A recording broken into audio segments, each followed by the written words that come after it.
Okay, this is part 2 of sex and gender. And for the most part, what we're going to take the bulk of our discussion or our look at in this chapter will be the perspectives of gender stratification. So most notably that it would be the theories, looking at the different theorists. And we're also just going to take a little glimpse into the future about the issues of gender. Now, when we think in terms of this particular section of the chapter is consider how do the functionalists, conflict theorists, feminists, symbolic interactionists, what are their perspectives about gender stratification and what are the differences and how are they similar and how do they offer an explanation about how it is that gender evolves or exists in any culture. All right, so I hope this is going to be an interesting chapter for you. I think it's one that affects us all on a daily basis, but not all in the same way. And because we don't walk in the shoes of another man or another woman, we really don't have a good full understanding of why we have these differences and why they coexist or continue to exist the way that they do. So carry on with this chapter and keep up the good work. All right, everybody. Bye now. Okay, we're going to do the second part. And now what we're going to look at here is looking at the theories most notably. So let's begin with the first one, and we're going to look at the perspectives on gender stratification. Now the first is looking at functionalism, and here the division of labor is based in part on biological difference between men and women. Now this is a more, if I can express it this way, is a traditional view. It's not necessarily current, but you will still see this a lot in current families. Now, the perspective here about the functionalists is to divide things into instrumental roles and expressive roles. And essentially what they're doing here is men are physically stronger, so they take on the responsibility of instrumental roles, which are the economic and decision-making responsibilities. Women who are able to bear children take on the expressive roles. And this is the affection and the emotional support for the family. The importance of traditional gender roles is what's foremost in the functionalist perspective. Now they introduce the division of family roles will ensure that important societal tasks will be fulfilled, also ensures a provision for family members. Now there is a model that they call the human capital model.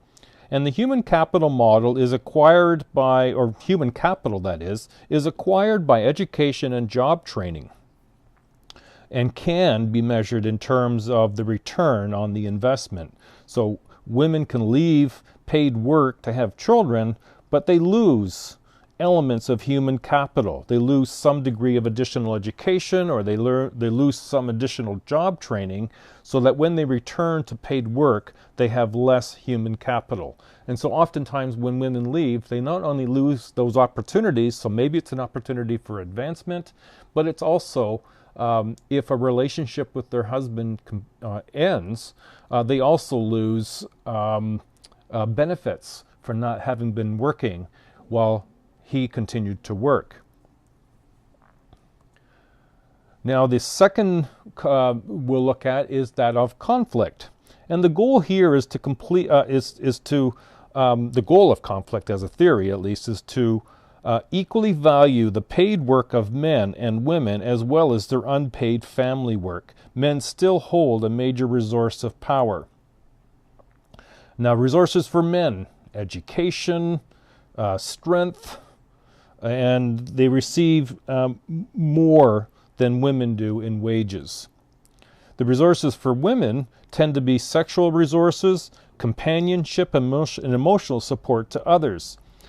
So why gender stratification? Well, from a private ownership perspective, it's the means of production, and families as reflections of class. So if you can imagine a scale, and we've got, within the family, if we look at it at a society, we have the scale where we have the very rich, if you will, the 1% at the top, and all the proletariat, all the workers at the bottom. Well, if you turn it towards the family, and a relationship between husband and wife and having kids, well then it's the male who tends to be at the top and the female who tends to be beneath, but because of the quality of the resources that they have to use.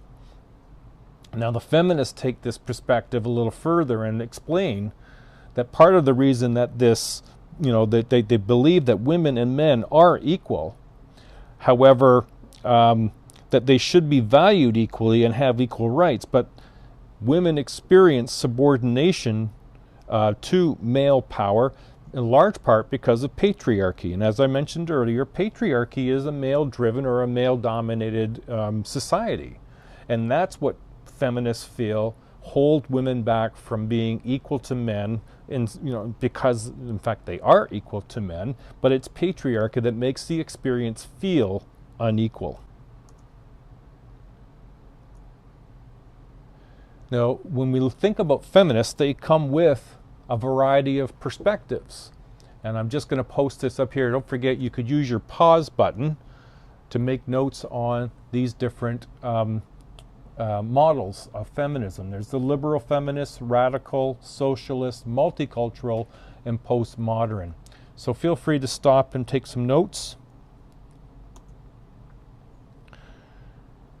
We'll touch on the symbolic interactionalists, where they're focused. Now remember, with the symbolic interactionalists, they're the only micro. So they look at the face-to-face interaction between people to understand how do they understand gender. They don't look at the bigger issues of, economy, of religion, of family, of education as being big pieces, the macro view. So it's a micro approach to the creation of gender in everyday life. Gender is constantly changing and being constructed through human interaction. So you think about that, how you learn to be female or feminine and how you learned to be male or masculine came in large part from your family, from your peers, from what you watch on TV, what you listen to on music, what your experience is like in everyday life, the education you had. All of these interactions that you've had throughout your life have helped build how you view masculinity and how you view femininity. The symbolic interactionalists introduce what they call doing gender. And this is when a person interacts with other people in a way that displays characteristics of a particular gender. So if you engage with all the people you interact with as a male, then they will start to see you in that sort of way. They'll construct your identity with you as being male.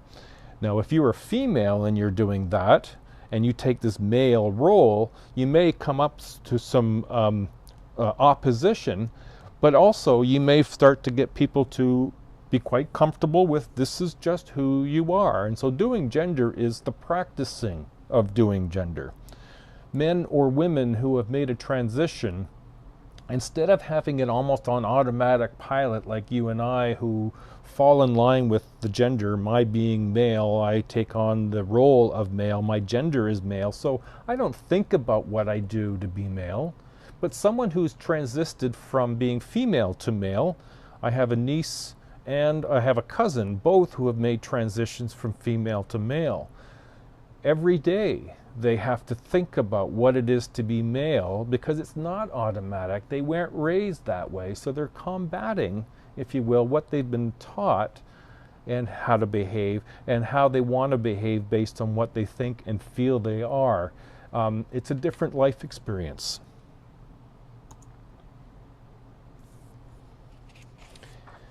So here you'll find this table in your textbook. You can use it as a reference to determine, just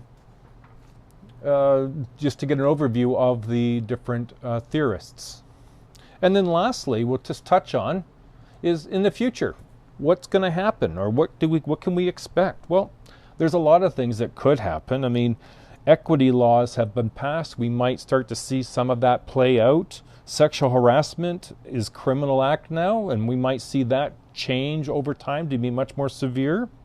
With education, people are more likely to be open to the gifts of what women bring aside from the ability to have children. Also in the future, We see the pay gap that's going to probably begin to decline and continue to decline.